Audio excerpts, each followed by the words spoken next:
everyone, we're back with a new episode that I'm super excited about. Today, my guest is Professor Selçuk Şirin. He's a professor of applied psychology in New York University.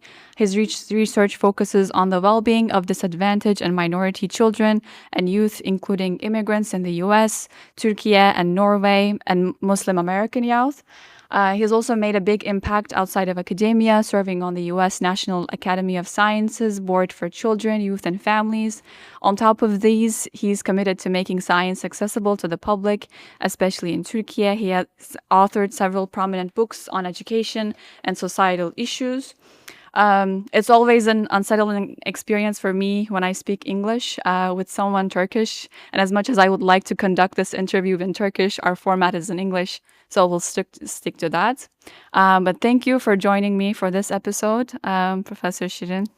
Thank you for inviting me. I'm excited. So I would like to first start with your background to get to know Selçuk Şirin beyond the academic papers and as we know from your books. So you were raised in rural side of Turkey in a city close to the Black Sea. And in your writings and interviews, you mentioned that it was a quite educated village where you grew up. Like people around you valued education. And when I think about Selçuk Şirin as a child in such an environment, I'm curious about your dreams in your childhood. Like when you were a child, did you have an ideal about your older self?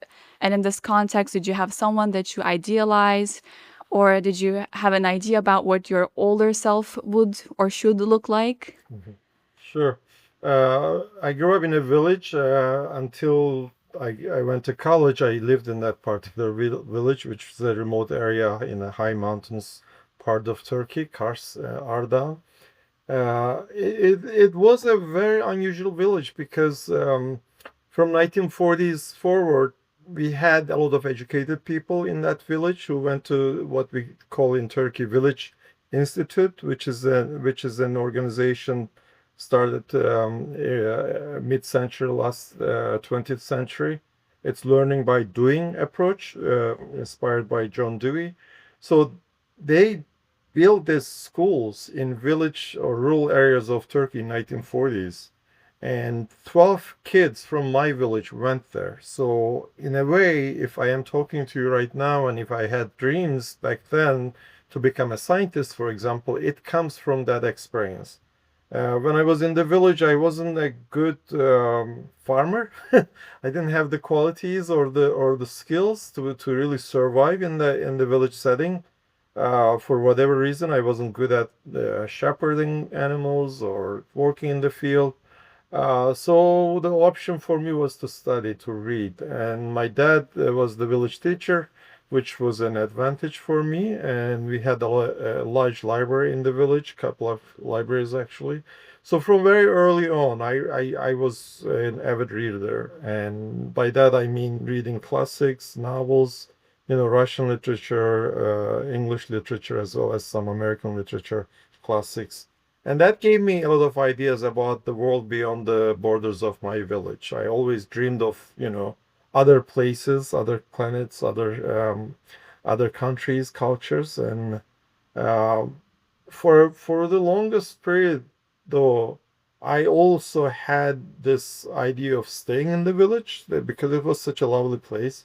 I was running a small grocery store in front of our village house until age 18 or so. Because the university entrance exam is centralized in Turkey, as you know, I took the exam, and that kind of changed my destiny, really. Because I was successful in that exam, I am here now. Yeah, and you did educational sciences as bachelor's, and did this sort of the school system that you mentioned had sort of like encouraged you to start such a path? So did you like want to become a teacher in the end, or was it just okay? This is my results, and this is my option. This is what I can Yeah, I pursue mean, now. I wasn't very very conscientious senior in high school to make career decisions. So I wanted to go to a university, a certain university, which is Middle East Technical University in Turkey, and That I knew because of my dad. When I was in middle school, my dad went to this graduation ceremony and brought home a picture of that university's graduation ceremony.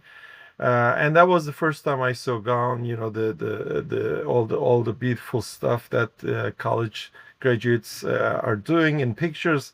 So I had that dream that, I had the dream of going to that university. So when I was making decisions, career decisions or college selection, which was at that time you had to do it before the exam. So I picked that university, and regardless of the topic or major, I ended up going there, and it was the right decision. Okay. And then like after your bachelor's, I think you worked in the banking sector for a while. And then after 5 years, you got back to academia for your master's. So I'm curious about the transition there, like what brought you back to academia? And of course, Well, this time psychology. yeah, I mean, once I started college, I took research methods class. I think it was either freshman year or maybe the second year of college. And I love that class. I love learning about research design, statistics, the ability to test hypotheses, that, to make science, to see how science, social sciences, behavioral science, how it is made. So that was an eye-opening experience for me. Once I took that class and a series of classes about methods, I wanted to be a scientist, a social scientist at that. So during college, I had a very clear idea about what I want to do. I wanted to become a professor, basically. But at that time, this is, early 1990s in Turkey. There were 28 or 29 universities in Turkey, and it was very difficult to get a job as a researcher or assistant professor or anything in academia, really. So I couldn't get a job, and I have several siblings that I had to help out with in the village. So I had to start making money and making a lot of money to be able to help my siblings. And that's why at that time banking was the career that I could make the most buck in that was totally a financial decision, basically.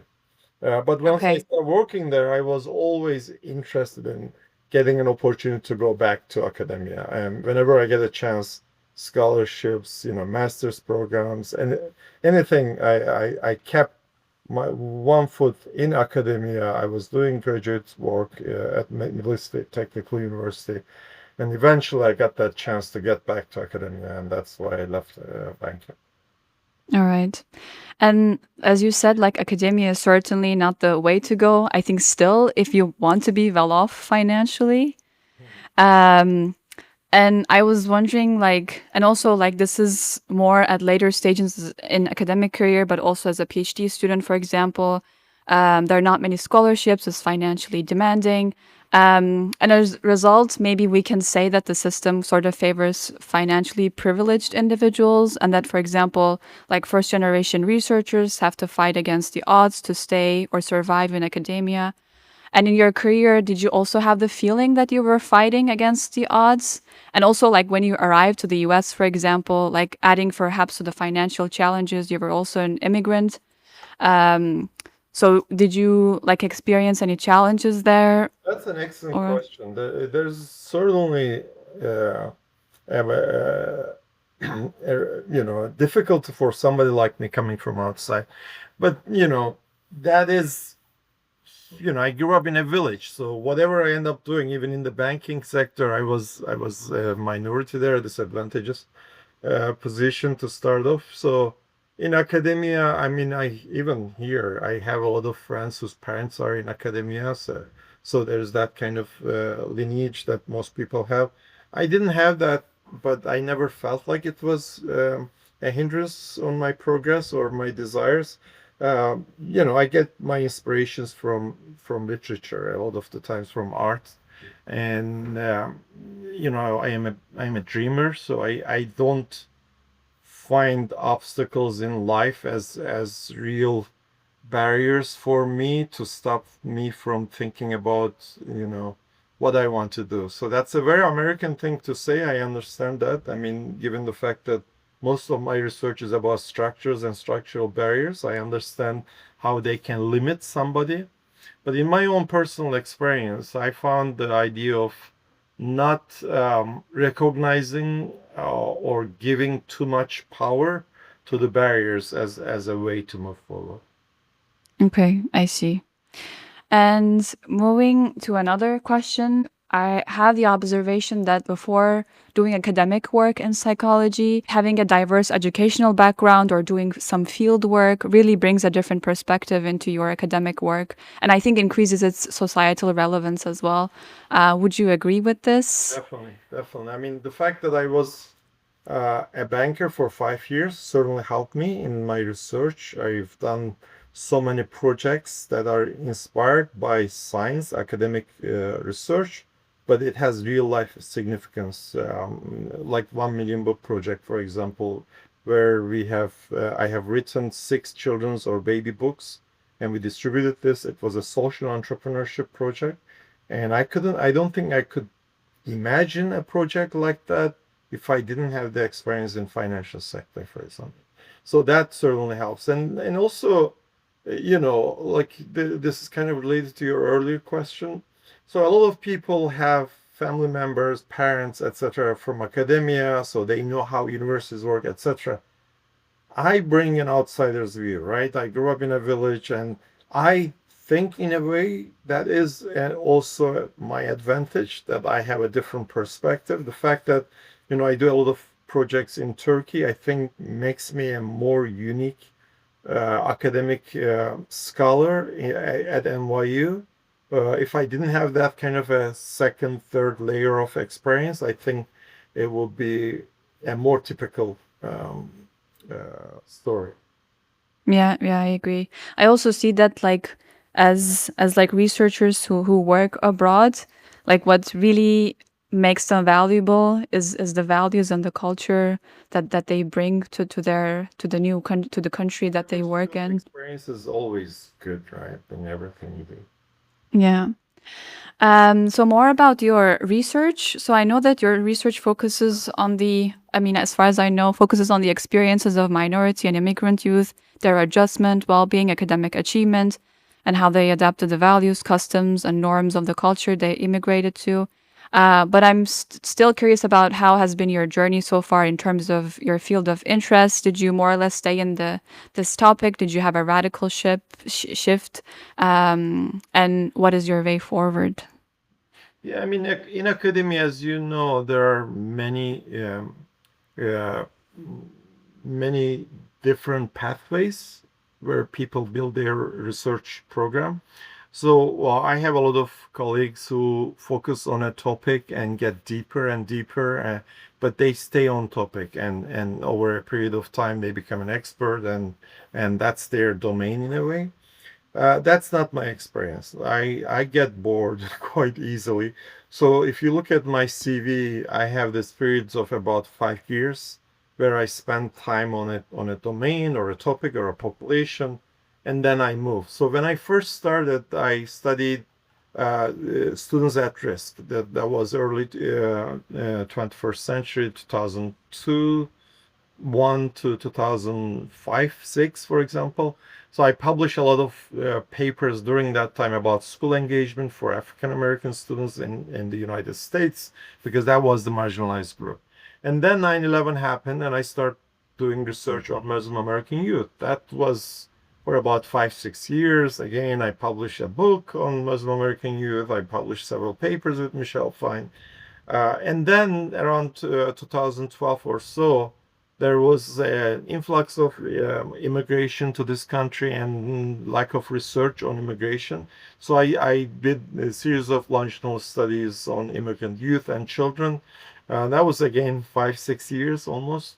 And then refugees came into the news in Turkey, as you may know, around 2013, 14. So I started thinking about refugee children, both in Turkey, in the Middle East, Jordan, we did some work, and also in Norway with Brut of adults. So that's about 5, 6 years. And so if you go back about 5 and 6 years, I don't know if this, why it's always 5, 6, I don't know. But I find that more exciting approach. For me, it's about fit, right? That fits my personality style as well. I say whatever I need to say, doing the work that I do, research in every topic I just cover. I probably have at least 5 articles, some books, etc. Over the last decade or so, I am originally from Turkey, as you know. But over the last decade or so, I started thinking about Turkey more seriously. What can I do there? Well, could it be research, this and that? So I'm working with a lot of different scholars there, doing what I call public scholarship. So it's more of science, um, basically science education in the public square. I have a weekly column for many years now. Used to be at Hürriyet, which is a daily newspaper, and now at Oxygen, which is a weekly newspaper. So I have a column there every week. I write about a science-related topic. I bring Turkish public's attention scientific evidence from different areas of applied or behavioral sciences. So that's also an exciting area where I consider public scholarship. Yeah. And I really admire like the weekly column that you have, that you like approach the societal issues, but from a very scientific perspective. So I think it's really valuable what you're doing in Turkey. And moving on to more about your opinions and psychological research. So as you know, funding opportunities, grant writing are important parts of a researcher. And as someone who both works in academia but also does a lot of field work and outreach, I would like to hear your opinions on the funding process in psychological research. Well, Like, first of all, yeah. Go ahead. Okay. Like, first of all, we now hear very often now that the funding for researchers are being frozen in the US. Did this impact your field as well, considering that your work concerns like societal issues like minorities or like the experiences of immigrants, refugees, etc.? Yeah, I mean, if you look at my research, it's basically the least likely to get funded, right? Muslim Americans, refugees, immigrants.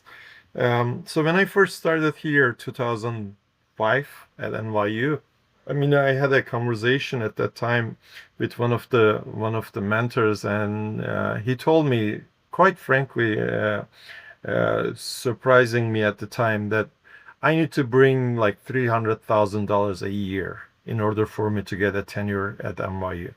So that was like a shock to me, that I had to, I knew that I need to bring money, but we are talking about 2005. So that was kind of scary, right? I mean, how am I going to get all that?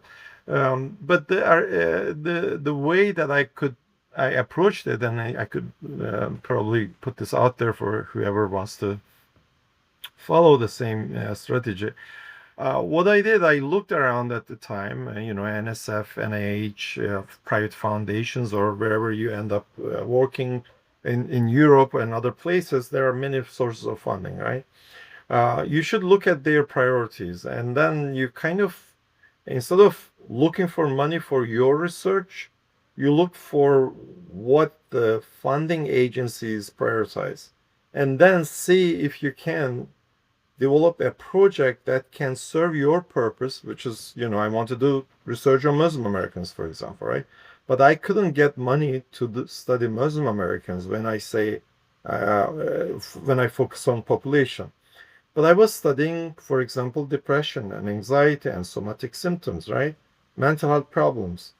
Well, if an agency is interested in giving research to study mental health issues among, let's say, adolescents, well, I could still apply there, get that money, but focus on a population that I am more interested. So they don't care about the population, they care about the concept.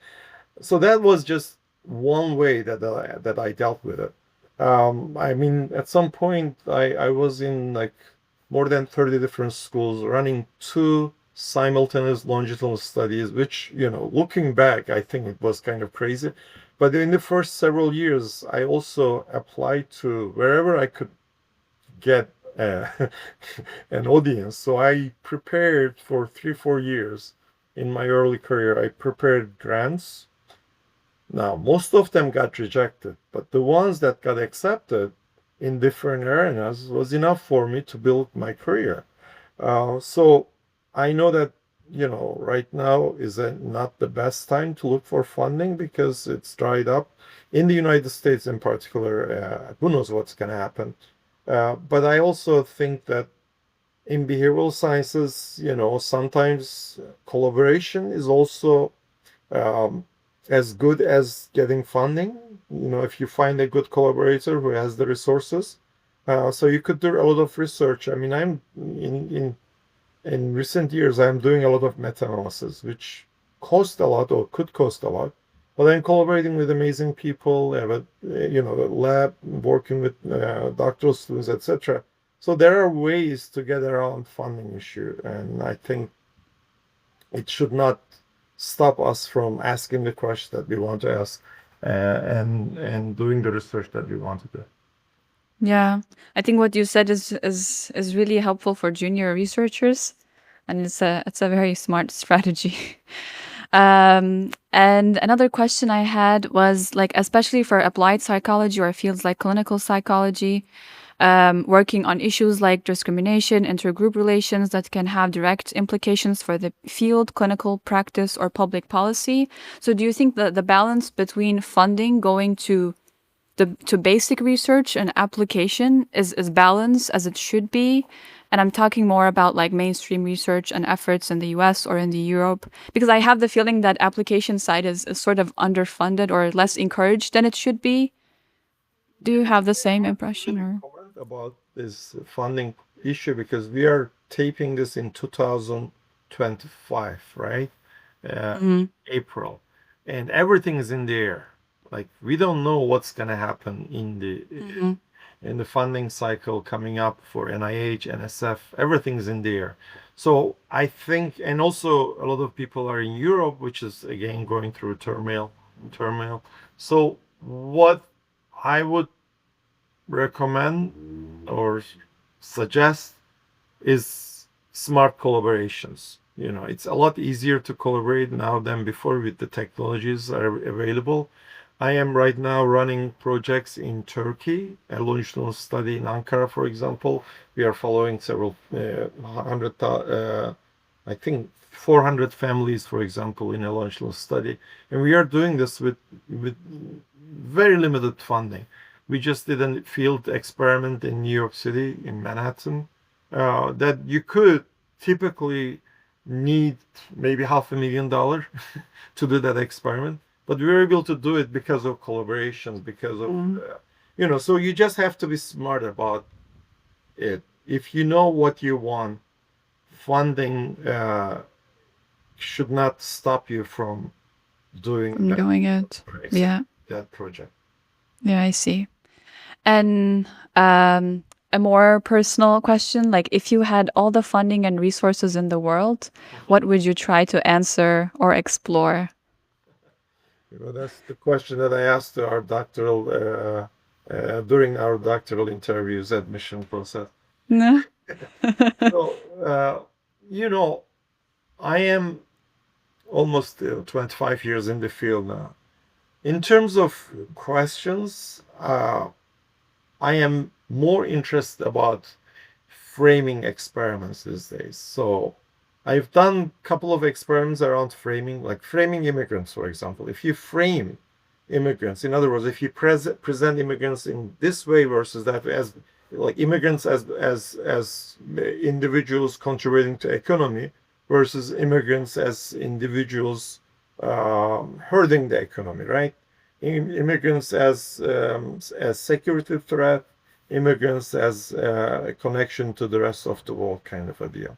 So these kind of frames for immigrants, we've tested a little bit of it in experiments, didn't work out, but that was a pilot study. So I would love to spend maybe 5, 6 years, like all other projects, to really understand how science is framed in general public. I mean, Mhm. climate science, for example, right? 99% of climate science and scientists are saying that there's global warming. It's the human intervention is the reason why we have global warming. And yet, in different parts of the world, more than half of the people do not believe that there's climate warming, right? So I don't think we need another study to convince those people who don't already believe that we have global warming. Same thing with vaccination, for example. I mean, I don't think we need to do another basic scientific study to show that vaccination is not the reason why there is a rise in autism spectrum in Europe or in the US, right? I don't think the reason that people make that connection is because we don't have enough scientific evidence. Something else is happening. So I want to study that something else. How people form their opinions about scientific evidence and how we can change that. So it's more like the latter. How I can frame science, present science in a way that could convince people that, these are the facts, these are the basic scientific evidence without any question, that they can believe in this. And, it's about, that mindset experiments are kind of part of my inspiration, Carol Dweck's work and others' work, fixed mindset, developing mindset. So I want to take that, they studied ability, right? I want to take that to science and perception of science. That would be the project. Yeah, yeah, super interesting. Um, and moving on to more, I would say like personal question. I was wondering like who is your favorite researcher? Is there anyone outside or within academia that you look up to now? You see on the back, but your audience won't see it. My co-author, Michelle Fine. Michelle Fine and I published a book together in 2008. It's called Mesoamerican You. Michelle is one of my inspirations and heroes in the field, model. She was my role model when I first started. And I was so lucky to be able to work with her over the years, and partly because this. For those of you in the audience, if you don't know, they should Google Michelle Fine. She's a professor at CUNY, the Graduate Center. She's an applied social psychologist doing amazing work using mixed methods, doing research for public advocacy, and I think that's where science should move forward. Okay. And I was wondering, who is Selçuk Şirin besides his academic work? If you had a free day with no responsibilities, how would you spend it? Oh, good question. Well, I am an avid reader, fiction in particular. Whenever I get a chance, especially during the breaks, summer and winter breaks, I love reading. These days, I'm reading a lot of Japanese literature. Um, and, hopefully, if I have time, I want to start writing fiction as well. So that's kind of my dream project. So other than reading and writing, maybe just having a good company, couple of good friends that I have here in the US as well as in Turkey, sitting down in long dinner conversations. That's what I like. Yeah. And I know that you're a very busy person, and I was wondering, like, how do you divide the year into doing like science outreach, research, teaching? What is your typical day and week look like, and how do you balance all of this? Yeah. I mean, I teach typically 2 courses a week and in a semester, sometimes less, not more. So that's like maybe 2 days of the week. I come to a campus and more present here doing the work that I need to do here. I spend another 2 days for research. I have a large research lab. It's called NYE Epic Lab, where I work with doctoral students and a large number of undergraduates and master's levels research assistants. We meet once a week as a group. Then I meet individually with doctoral students who are kind of running the show. So that takes like maybe 1 day, 1.5 day, and then I spend the other day, 1 day a week for Turkey, either doing writing my column, which is usually on Tuesdays, and then any project that I'm running in Turkey. During the summers and winter breaks, I have a house in Istanbul, so I go there. I live in Istanbul literally almost 4 months a year. And I am also working with 3 staff members in Turkey, where we have a small workshop where we run different projects in Turkey. So I go there and work with them, and we also have a standing weekly meeting at Zoom with them. So I guess the summary is 1 day for Turkey, 1.5 day for, or maybe 2 days for research, and 2 days for teaching. Okay. And when you say, just out of curiosity, like I allocate 1 day, for example, for writing stuff for Turkey, can you like sit and write, or just does it take some time to, I don't know, to be to get the inspiration, or just to find the right words? Well, Or inspiration is more required for fiction writing, which I am having struggle with. I tried to write that novel for 20 years. I couldn't. But for nonfiction writing, I pretty much have a plan. Like I have 9 adult books already published in Turkish. This year I have three adult books, which is amazing. One of them actually is called 10 Experiments. It's a series that I'm publishing in Turkish. So in each field, we start with psychology. The next book is going to be on marketing and branding. Then there will be one on nutrition, etc. So it will be a series of books where I'm taking, which is kind of similar to what you're doing in this podcast. I'm doing it in a book format.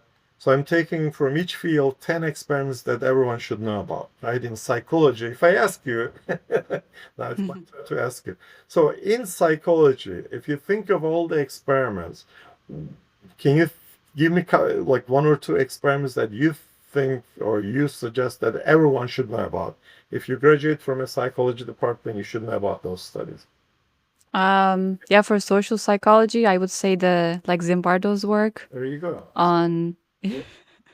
So Zimbardo's experiment is in there, and all the other usual suspects. So going back to your question, so in Turkish, I am doing that kind of work. I am also writing, parenting books, as you may know. So Yeah, my yeah, yeah. parenting books are about children, adolescents, and the most recent one I just finished, just submitted yesterday, which is called Fatherhood Book. Ah, yeah, yeah, yeah, yeah. And one last question: how do you hope people will remember you? Good question. That's what I told my girlfriend the other day. That I'm a nice guy. Goodness is important Yeah. more than anything else. If people when people think of you, if they say he's a good man, I think that goes a long way for me. Because everything else you can, somebody is not knowledgeable enough, they can get knowledge. If somebody is not talented enough, they can learn, right? Everything is, in a way, you can find ways to improve yourself. But goodness, I think it comes from family, it comes from early experiences like that. So I hope that my friends and my students and everyone else that he's a good man. Yeah. Okay, so I'll leave it at that. And thank you for joining me for this episode. It was really an enjoyable conversation for me. Thank you. This is also the first for me. I'm glad you're doing this. We need to bring Yeah. science to the public, so you're doing that. Thank you. Yeah. Thank you. Take care.